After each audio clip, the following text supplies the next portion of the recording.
lovelies. I am so glad you enjoyed the last installment. Well, it's not because of me. We are standing on the shoulders of giants here, folks. So what I'm going to do now is read you a bit more Schwaller. This passage was one of the most potent for me. So bear with me. It is great stuff. Here goes. Okay. The few basic philosophical elements that I have briefly reviewed in an effort to explain the method of the ancients for applying architectural symbolism are not sufficient to explain the basis of the mentality of Pharaonic Egypt. I have said that this mentality presented itself as vitalist. But this epithet does not simply mean that a spiritual or metaphysical principle presides over life. That would be a definition in the Occidental spirit, consistent with a direct mentality, which I call mechanical because each element of thought is given directly and meshes with another thought to formulate a conclusion within set limits.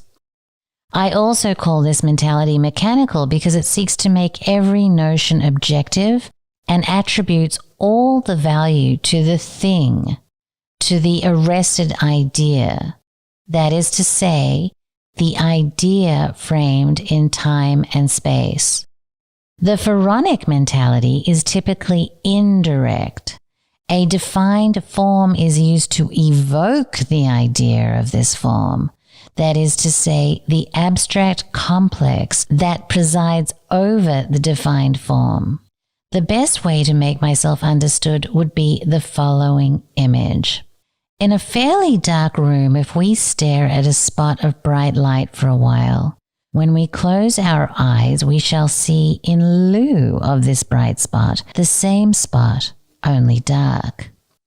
Similarly, if we stare at a bright color, for example, green, when we close our eyes, we shall see the complementary shade of red, I'm adding, inside our head, right, when our eyes are closed.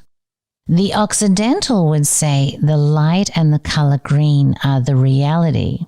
The ancient Egyptians would say that the reality is the inner vision, outside of the object, the red dot. I'm adding the red dot, okay?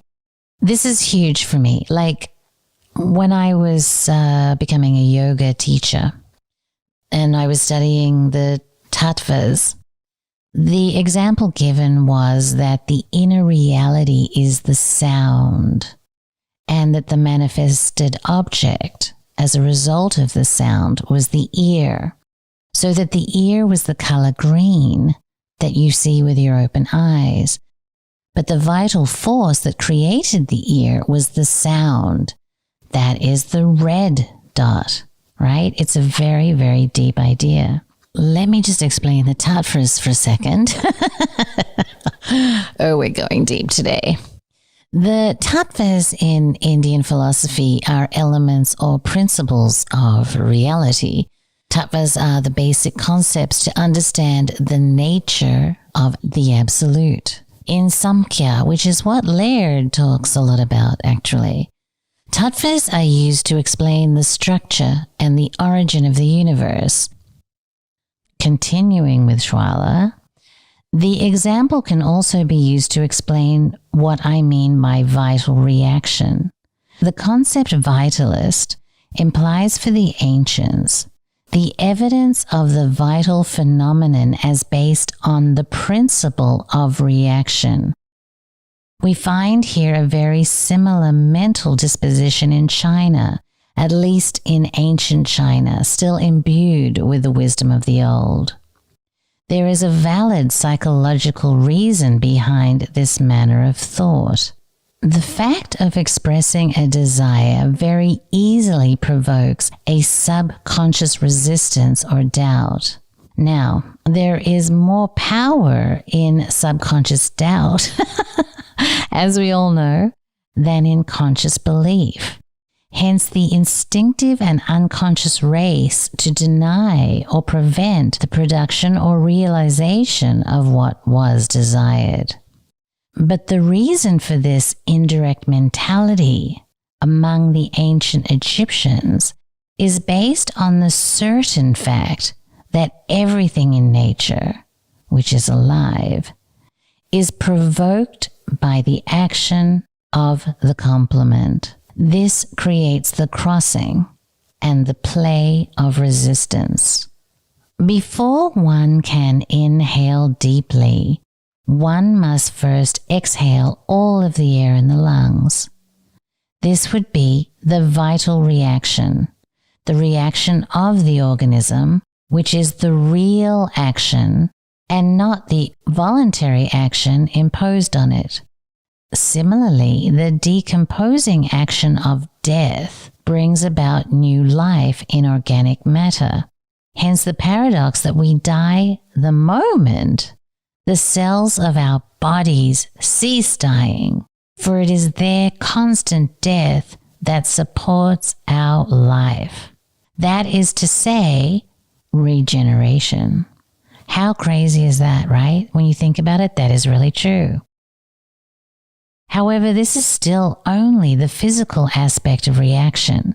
For the mental aspect and consciousness, the reality of man is aroused by provoking the reaction through the brutal concrete fact.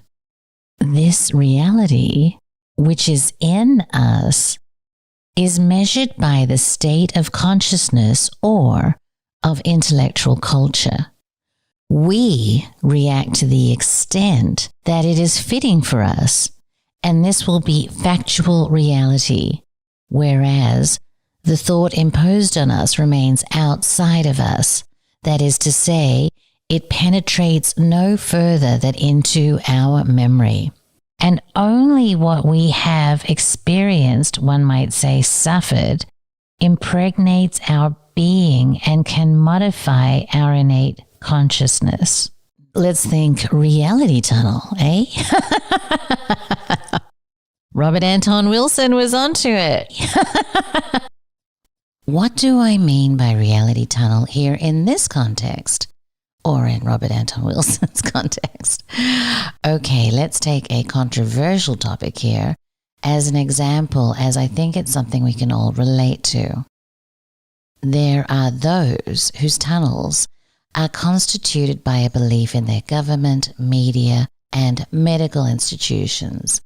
And then there are those whose tunnels are constituted by mistrust of those and disbelief in them. Now that is evident to anybody in the world. Okay. The external idea then that is being broadcast outside of them is that vaccines are safe. But only through the crossing, only through the filtering through their reality tunnel does this idea provoke the internal fact or reality to the person, either in the affirmative, I believe it, or negative, I don't believe it. A crossing is required for the idea to become a reality, and that reality is based on the individual person's eyes and ears, if you will, or the content in their reality tunnel. So last week when I said eyes to see and ears to hear, it meant that one's reality tunnel had to have openness to spirit to be able to understand spiritual ideas. Make sense? Okay, again, only if we have the eyes to see and the ears to hear will the idea penetrate and modify our consciousness. The reasoning could be formulated as follows. Crossing is indispensable for any nervous sensation, thus for all consciousness. That we see this crossing applied in their mentality again suggests that the ancient Egyptians had a profound knowledge of the human body and nervous system. Okay, so this crossing is a huge idea, And it took me quite a lot of time to get my mind around it. Schwaller does that to you. You just read one paragraph and it takes you about 6 months to understand it. But anyway, I had to go to another Schwaller book to really get my head around this idea. And that was Esotericism and Symbol. In chapter 2 of that book, Schwaller says, there is in man a cerebral intelligence and also an innate intelligence called intelligence of the heart. Now, we're going to do a whole chapter on this, but I'm just going to touch upon it because it speaks to what we're talking about here. But we will get to that because it's a huge subject. He continues, the latter comes into being through a fusion of the cosmic cause, which is contained in its materialization, with the same cause which is in us. This is possible because the nature of both causes is identical. The latter comes into being through a fusion of the cosmic cause, which is contained in its materialization, with the same cause which is in us. This is possible because the nature of both causes is identical. As long as we are placed in duality before nature, we judge it objectively. Original sin is the separation, hence, the opposition of the complementary aspects whose merging makes for unity, just as the superimposed colors red and green result in the colorless. In this unity, our cerebral intelligence can no longer discern anything, and so has no further role to play. It needs opposition in order to function. We and the object, man and woman, yes and no, night and day, light and shade. Thus, in every living organism constituted, a ceaseless oscillation between birth and death, increase and decrease. The red rods and cones in the retina of the eye intercept the color green, neutralize this color, and excite a complementary reaction of the optic nerve, which sees green as opposed to red. Thus, the cerebral function is entirely based on a principle of crossing, as, for example, the right side of the brain generally controls the left side of the body. Likewise, a concrete image, the vision of an object, evokes its qualification or qualitative description. This is accomplished by abstract elements which are themselves the result of comparisons. Now, in reading this, I just realized that Gordon White's new book, Animistic, is all about this very idea of comparison. I'm trying to catch an interview with him, but he's busy jet-setting around the globe. Bastard. But there are other interviews where he talks about this idea of comparison and the way of thinking. And of course, buy the book for a deep dive. Let me try a bit more with this, He states in the Temple of Man, the big one, all images and analogies that we can imagine have the sole aim of evoking the unformulated or unformulable consciousness of the real meaning of the crossing. The tangible evokes the intangible by negation. Okay, back to the temple in man, where he says on comparison, we become aware, that is to say, we can qualify a thing by an idea only by means of comparison. The extreme comparison for being would be non-being. For us, a thing exists only because it can, in the final analysis, not be. Now, presence is susceptible to change, but absence, non-being, is immutable.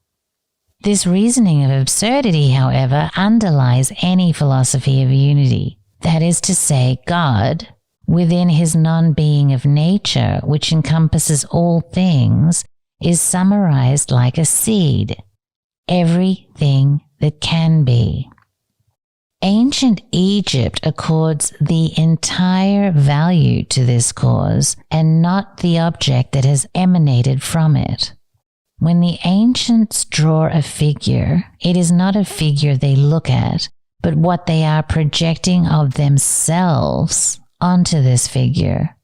Physically, they view this figure as a shadow, a silhouette, against the light of its absence. They detect its contours. When they draw a geometrical figure, it's not this figure which interests them, but the inexorable law that prescribes it and the inevitable consequence that this law provokes. Thus, geometry takes on the same living characteristics of life as the images they carve or draw. Whoa, deep, eh? The irony and what is so fascinating about Schwaller is that his theories of ancient consciousness and the door he opened to the ancient mentality are ultimately opened entirely through rational means. So much of what he did was the result of a damn ruler, right? That I have so much disdain for. He did it through frigging measurement. It was this measurement, observation, and decipherment of the temple's embodied symbolism that was the key to the mentality of the builders. It reminds me of in season 2 when Robert Bauval, the darling Robert Bauval, asked all those questions about why, right? So Schwaller's there doing all these measurements and he has to be asking why. Reading the architecture of the temple through these subtle nuances of form and geometry and proportion, Schwaller made perceptible the symbolic dimension of the ancient culture, leading to his thesis that the entire temple is a book that explains the occulted functions of the organs and nerve centers. That is what Chance calls the damn owner's manual to human consciousness, right? To human mind and consciousness. So now, like after 2 years, I'm finally getting what Chance is going on about. Isn't that shocking, right? Who listens to their husbands anyway, right? So at the end of this chapter, he gives a summary of principles. So let me just read those as that might draw some more light for you. Affirmation and negation are compensatory and together create nothingness. The cross, once drawn, effaces. It says yes and no at the same time, but the negation denies itself, and the affirmation can only affirm itself. Simple crossing effaces, double crossing denies the negation and affirms the affirmation. The cross fist of the royal mummy is a death gestating the second crossing, which is the resurrection. This is the death of one form for the life of another state in which the mortal, the negation, is eliminated. Okay, now you can't talk about Schwaller de Lubicz without some Aaron Cheak now, can you? So let me read you a little bit of Aaron on the thought of evocation.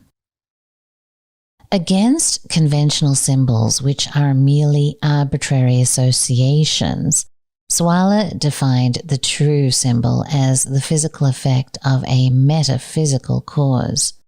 More than this, he defined the symbol as that which magically evokes and thus expresses or manifests the metaphysical principle that created it.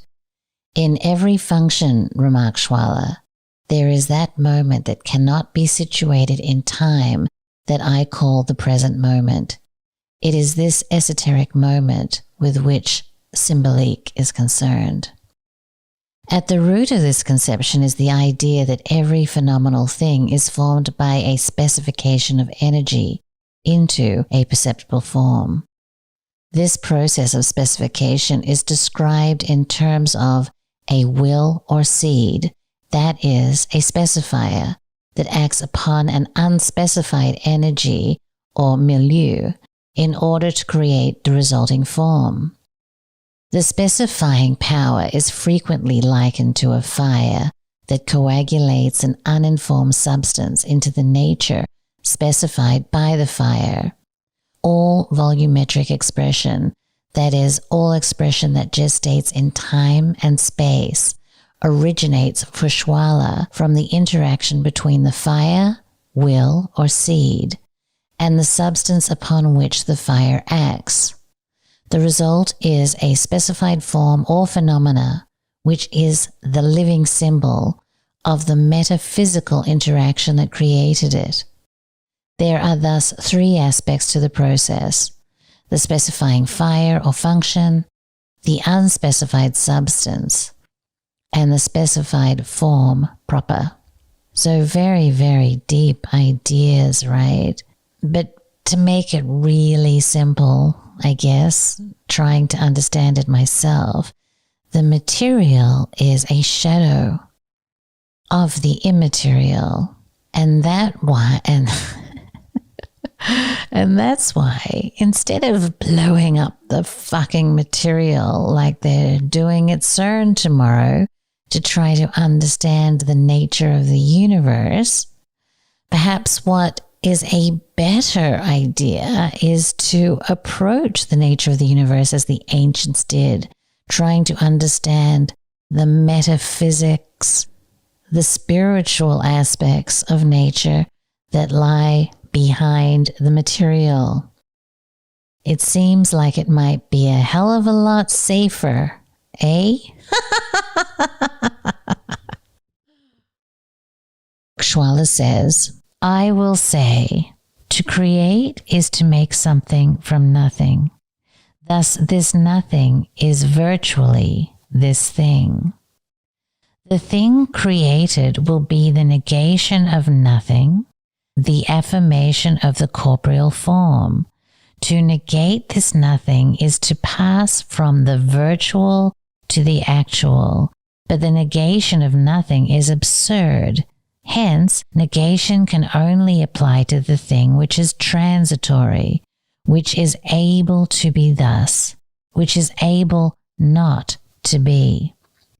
Thus, the negation of the present bodily form is the affirmation of its virtual, indestructible reality. Our energy body, our soul body, all of those other 9 bodies, except for the one physical body that we accept. Schwaller says, that which is able not to be in its present form, but its idea or virtual reality does not cease to be as possibility immanent in that general cause whence the whole emanates. Is the present form necessary? It matters little. Its possibility exists. It will be if void exists, if absence imposes itself. To summarize, Schwaller makes this beautiful poem? I don't know. There will be light if the darkness feels its absence. The consciousness of the absence of light will create the call that will make the light shine. This is the true prayer. It is the evocation. This is the Pharaonic mentality. And this, my friends, is what John Anthony West brought us when he brought his serpent in the sky and he brought it to magical Egypt. And this is what Chance and Gary and Brad and the guys are trying to do in Magical Egypt Season 2 and in Season 3. And this is what I'm trying to do in my own way too. Thank you for listening, lovelies. And if you like this podcast and would like to support us, please go to magicalegypt.com. And I have made a special discount coupon just for you all. And the coupon code is LOVE. And that will get you $30 off any Magical Egypt purchase. Also, I've started Patreon, so you can mosey on over there and see if you want to contribute. But I appreciate you listening, and I appreciate all your support, and more soon.